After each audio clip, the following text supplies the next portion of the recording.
अस्सलामुअलैकुम, सत श्री अकाल, आदाब। कैसे हैं भाइयों? ठीक ठाक हैं, बढ़िया हैं, आ गए हैं। आ जाएं वीडियो पर, जल्दी जल्दी लाइक कर दीजिए और जो पहली बार चैनल पर आ रहा है वो चैनल को सब्सक्राइब कर दें। और आप में से बहुत सारे लोगों की राय है जो काबिल एहतराम है हमारे लिए, और बिल्कुल ठीक बातें भी हैं उसमें। आप लोग ये डिमांड करते हैं कि थोड़ा सा आपकी जो है वो क्वालिटी इम्प्रूव होती जाएगी, तो सब्सक्रिप्शन में भी बहुत तेज़ी आएगी। बिल्कुल मैटर करता है। और आहिस्ता आहिस्ता अब हम सारी मनाजिल तय कर रहे हैं, स्टेयर्स चढ़ रहे हैं भाई आहिस्ता आहिस्ता। तो दुआ करें कि सारी चीज़ें एकदम परफेक्ट होने लगें। और आप लोगों की बेहद इसरार पर मैंने आज इफ़ी भाई को कन्विंस कर ही लिया कि यार ये कर लें ये स्वॉट एनालिसिस। वरना इफ़ी भाई कहते हैं यार जब मैच शुरू होगा जब ही एनालिसिस करने चाहिए। कहते वो ठीक है, लेकिन ये आपकी फरमाइश पर है भाई कि बात कर लेते हैं। और हमने आपकी मनपसंद IPL की सदाबहार टीम मुंबई इंडियंस, जो कि अभी डिफेंडिंग चैम्पियंस भी है और आखिरी बार भी इसी टैग के साथ गए थे ये, तो मुझे लग रहा है कि ये 3 ना रो ना हो जाए मामला भाई। और दूसरी बात कर लेते हैं मुंबई इंडियंस की, कि मुंबई इंडियंस जो है वो लास्ट टाइम जो चैम्पियन बनी UAE में, तो उसमें और अभी वाली मुंबई इंडियंस में कोई ज़्यादा फ़र्क ही नहीं है। अगर इनकी ताकत की बात कर लें, इनकी स्ट्रेंथ की बात कर लें, तो फर्स्ट ऑफ ऑल इनका स्क्वाड अगर हम देखते हैं तो इनके पास फायर पावर टॉप ऑर्डर में भी है फी भाई।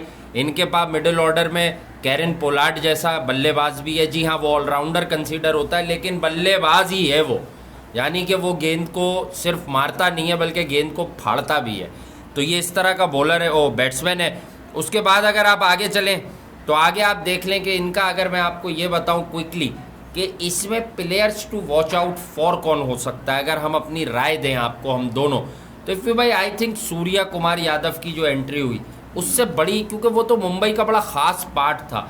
ईशान किशन ने जो लास्ट टाइम अपनी एंट्री दी और फिर मुंबई में उसने बताया कि अब मैं तेज़ बैटिंग भी कर लेता हूँ, छक्के भी खूब मार लेता हूँ, तो लास्ट वाली जो IPL थी उसमें बड़ा पॉलिश लगा। और फिर इंडिया के लिए डेब्यू कर लिया, फिर अनफिट हो गए, फिर बाहर हैं।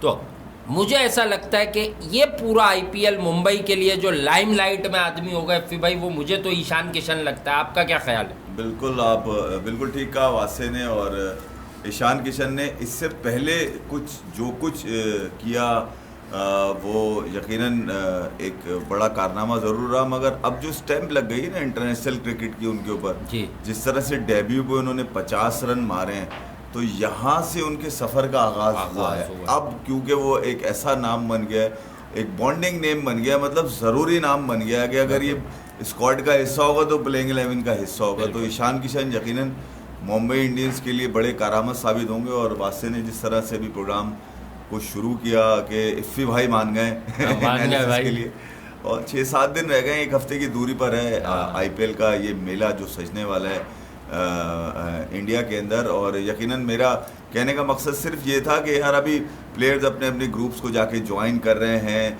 अब जाकर वो स्क्वाड में बैठेंगे, एक दूसरे से मिलेंगे, यकीनन उसके बाद देखेंगे कि यार कौन कौन से प्लेयर जो हैं जिनका पोटेंशियल जो है वो है ऐसा कि वो प्लेइंग 11 का हिस्सा बने। यकीनन उनके कोचेस जो हैं, उनके ट्रेनर जो हैं, उन पर काम करेंगे।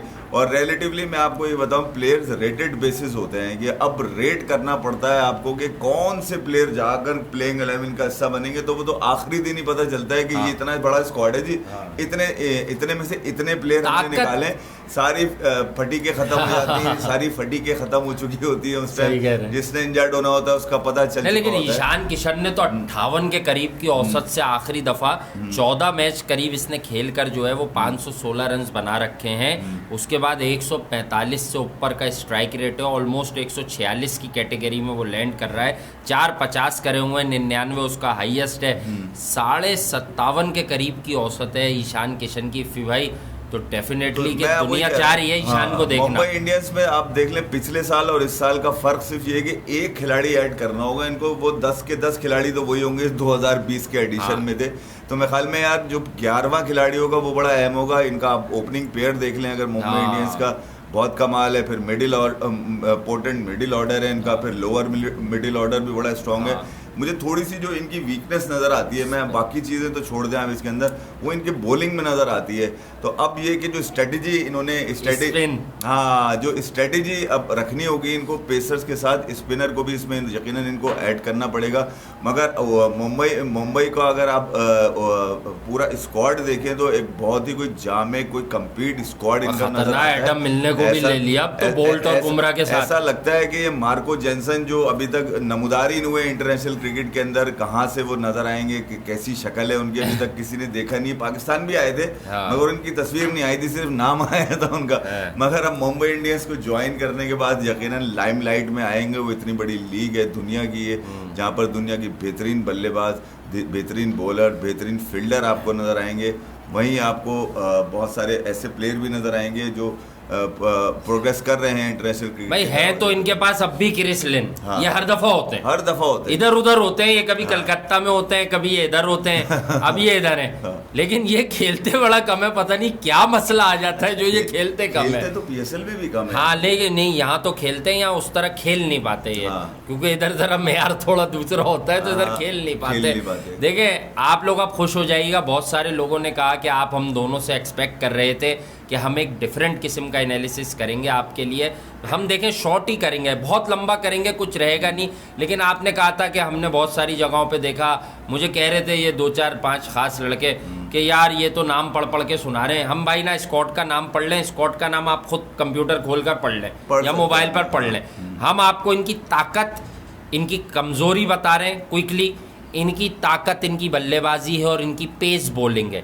इनकी स्पिनिंग डिपार्टमेंट में स्टिल थोड़ी सी कमजोरी है। राहुल चहार ने इंटरनेशनल क्रिकेट में भी पॉइंट प्रूफ किया कि उसमें पोटेंशियल है। विकेट्स भी ली इंग्लैंड के बल्लेबाजों की। सीजन इनका रहा ये इंडिया के साथ जो खेले T20 उसमें भी इनकी बॉलिंग खास तौर पे इनको रखा गया। आपने देखा होगा सुंदर को बिठाकर। हाँ, चहल का रिप्लेसमेंट ढूंढा है, टॉल लैंकी किस्म का लेग स्पिनर।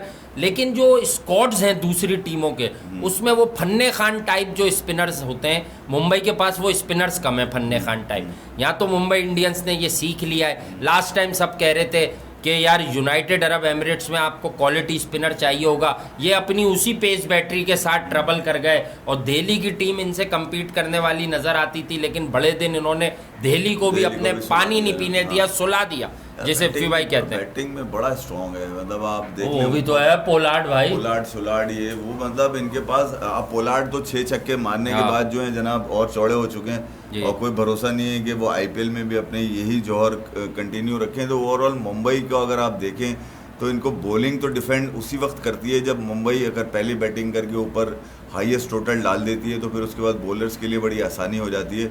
मगर अगर इनके मिडिल ऑर्डर में अगर आप जाएं, जैसे सूर्या हैं, ईशान आएंगे, मतलब ये बल्लेबाज ऐसे हैं। सौरभ तिवारी बहुत पुराना प्लेयर है वो। ये 2-3 बल्लेबाज ऐसे हैं जो मतलब 10-12 बॉलें अभी अगर इनको आखिर में मिलती हैं तो ये मगल में 35-40 रन खींच जाते हैं आराम से। बिल्कुल ये इस तरह की बल्लेबाजी का कमाल है मुंबई इंडियंस को। हालांकि देखा जाए तो आईपीएल के जो आखिरी कुछ मैचेस जो यूएई में कराए गए वो यकीनन पेसर्स, इनके पास पेसर्स से उसके बावजूद जयंत यादव ने बड़ा मुतासिर किया था। जयंत यादव पावर प्ले में भी आ जाता है, तो जयंत यादव पर भी आपको नजर रखनी। कोल्टर नाइल को भी इन्होंने डाला। कोल्टर नाइल को इन्होंने वापस इसलिए ले लिया कि ये फिर से मॉरिस की तलाश में ये और आरसीबी थे। हाँ। और फिर मॉरिस मिल गया राजस्थान वालों को, तो ये चाह रहे थे कुल्टन नाइल को छोड़कर मॉरिस उठाएं।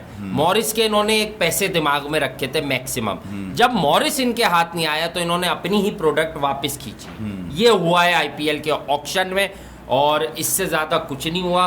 रोहित शर्मा के बारे में किसी को कुछ बताने की ज़रूरत नहीं है कि वो बहुत सारी जगह आप सुन ही रहे होंगे, आप खुद भी देख रहे होंगे कि उसके इतने रन्स हैं, इस सीज़न में इतने रन्स हैं। हाँ, ईशान किशन का बताने की ज़रूरत है। और इंडिया की अब टीम इंडिया की नई सेंसेशन, जिसे हम कल तक मुंबई की कहते थे, टीम इंडिया की नई सेंसेशन सूर्या कुमार यादव पर आपको नज़र रखनी होगी। क्योंकि जैसे वो आते ही बैकबोन बन गया टीम इंडिया की, स्पेशली T20 में, इसी तरह अरसे से ये कम से कम 3-4 सीजन से मुंबई इंडियंस की बैकबोन है। वन डाउन बैटिंग करता है, 40 से ज़्यादा की इसकी औसत है, जो कि T20 में बहुत ख़तरनाक है।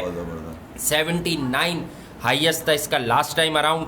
और उसके बाद अगर बात कर लें तो इसने भी 450 की। और स्ट्राइक रेट्स का गेम है बॉस T20, इनका स्ट्राइक रेट भी 145 है। ऑल्दो के ये आकर कंसोलिडेट भी करते हैं, उसके बाद इनिंग को आगे भी लेके जाते हैं। और फिर वो जो नीचे वाले स्ट्राइकर्स हैं, people like Pollard, Hardik Pandya, Krunal Pandya, इधर ये गेम दे के जाते हैं कि आओ भाई अब शुरू हो जाओ, दे दनादन कर दो। मगर यार मेरे ख्याल में अब अगर तो इन्होंने हार्दिक पांड्या को जिस तरह से इनकी बैकबोन ही मैं समझूंगा बेंचमार्क प्लेयर बोलूंगा इस वक्त आईपीएल के बेंचमार्क प्लेयर, मगर अगर तो वो बॉलिंग नहीं करेंगे तो फिर तो जरा मुश्किल पड़ेगी। यार वो जो लोग हैं ना, वो जो पैसे वैसे बताते हैं, वो रेट बताते हैं, क्या होते हैं वो, हाँ उसमें इस बार भी मुंबई फेवरेट है। तो मुंबई के अलावा वैसे नजर नहीं आता इनका स्क्वाड, बड़े अनलकी होंगे कि ये आईपीएल फिर से कुछ हो जाए। Mumbai is the heart of IPL और हार्ट ऑफ इंडिया आप कह लें। वो मुंबई की पहचान, मतलब आप देख लें कि मुंबई इंडियंस ये वाहिद ब्रांड है मेरे ख्याल में इस आईपीएल का, जिसके लिए सबके दिल में सॉफ्ट कॉर्नर ज़रूर है, भले वो सनराइजर्स के फैंस हो, भले वो कोलकाता के फैंस हो, भले वो किसी भी टीम के because of Rohit Sharma specially. और बहुत ही कोई सॉफ्ट स्पोकन और डाउन टू अर्थ प्लेयर है। रोहित शर्मा लीड करेंगे एक मरतबा फिर, और इस दफा हैट्रिक के लिए ये क्विंटन डिकॉक को 2 दफा मारना पड़ेगा। पहले वो साउथ अफ्रीका में मार के आएगा पाकिस्तान को, फिर वो बेचारा आकर आईपीएल में मुंबई के लिए भी मारेगा। इसके साथ ज्यादती है मुझे, बल्ला तेज कर आएगा, बल्ला तेज करके वनडे में आएगा और फिर T20 में धाल लगाएगा। मैं बता रहा हूँ, बड़ा भरोसा करते हैं भाई रोहित शर्मा क्विंटन डिकॉक पर। एक बार उनसे आईपीएल में सवाल हो गया, फॉर्म में नहीं थे शुरू में, उसने कहा भाई क्विंटन डिकॉक जैसे वर्ल्ड क्लास प्लेयर को थोड़ी ड्रॉप करते हैं। डिकॉक आईपीएल की वजह से ही साउथ अफ्रीका की कप्तानी के लिए अहल बने थे। पीयूष चावला ले लिया इन्होंने, इज्जत देते हैं। ये वो चेन्नई ने दी थी आखिरी बार, उनके काम ना आया। आपको कहा ना, वो हर तरह का स्पिनर लेकर कोशिश कर रहे हैं इस दफा के एक स्पिनिंग, क्योंकि अब इंडिया में पूरी आईपीएल खेली जानी है तो यकीनन स्पिन में जरा चांस रखते हैं कि यार एक दो बंदे चेंज कर हम जो है वो मौके दें। बहरहाल भाई हमने कोशिश की शॉर्ट क्रिस्प और खामा खा की चीज़ें ना डालें। खामा खा की चीज़ें स्टेट्स पता होते हैं, बहुत सी चीज़ें याद भी हैं, रायना या कुछ हो। हरभजन जैसे था, मुंबई का था, दोबारा से आ सकता था लेकिन हरभजन को उठा लिया है भाई केकेआर ने। जब केकेआर का एनालिसिस करेंगे तो इस पर भी आएंगे। डे बाय डे हम कोशिश करेंगे एक वीडियो में आपके साथ, आपकी मर्जी से अब आप इस वीडियो को कितना रिस्पॉन्स देंगे इस हिसाब से हम एनालिसिस करेंगे। मुंबई का ये स्क्वाड देखकर मैं आपको बता दूं कि प्लेइंग 11 है, उसमें एक ही प्लेयर ऐड करना है इन्होंने। 11वां प्लेयर कौन होगा 9 तारीख को, मगर आरसीबी के अगेंस्ट पहला मुकाबला मुंबई इंडियंस जीत रहा है। ये मैं जीत रहा है बिल्कुल तो विराट कोहली का मतलब चने और भुट्टे बनाएगा। नहीं, it's not about Virat Kohli versus Rohit Sharma, it's about Mumbai Indians versus royal Challengers Bangalore. Royal Challengers Bangalore. सुना है एबी डिविलियर्स को नया शॉट सीख के आ रहे हैं, अभी बता नहीं रहे। वो कह रहे हैं मैंने एक और 360 से आगे वाला भी एक शॉट सीखा है। 362 मुझे लग रहा है। चले भाई, इस वीडियो का फीडबैक देना है आपकी फरमाइश पर। ये वीडियो की है स्ट्रेंथ, वीकनेस, ताकत, कमजोरी जिसे कहते हैं वो बता दी। ये बता दी चांसेस क्या है, पिचेस को देखकर ये सिलेक्ट करेंगे। पीयूष चावला को लेने की वजह इसलिए ये है कि चेपॉक स्टेडियम में ये फंसते, हो सकता है कि वहाँ ये कोशिश करेंगे कि 2 स्पिनिंग ऑप्शंस के साथ जाएं, लेकिन देखा ये जा रहा है कि जब world class Trent Boult, Jasprit Bumrah और एडम मिलने को लोग भूल गए, एडम मिलने भी मौजूद है, तो इस तरह की जब पेस बैटरी आपके पास हो तो आप कहते हैं खैर है जी, एक स्पिनर भी दो, हम बाकी पूरा करा लेंगे। बहुत शुक्रिया। Like, subscribe and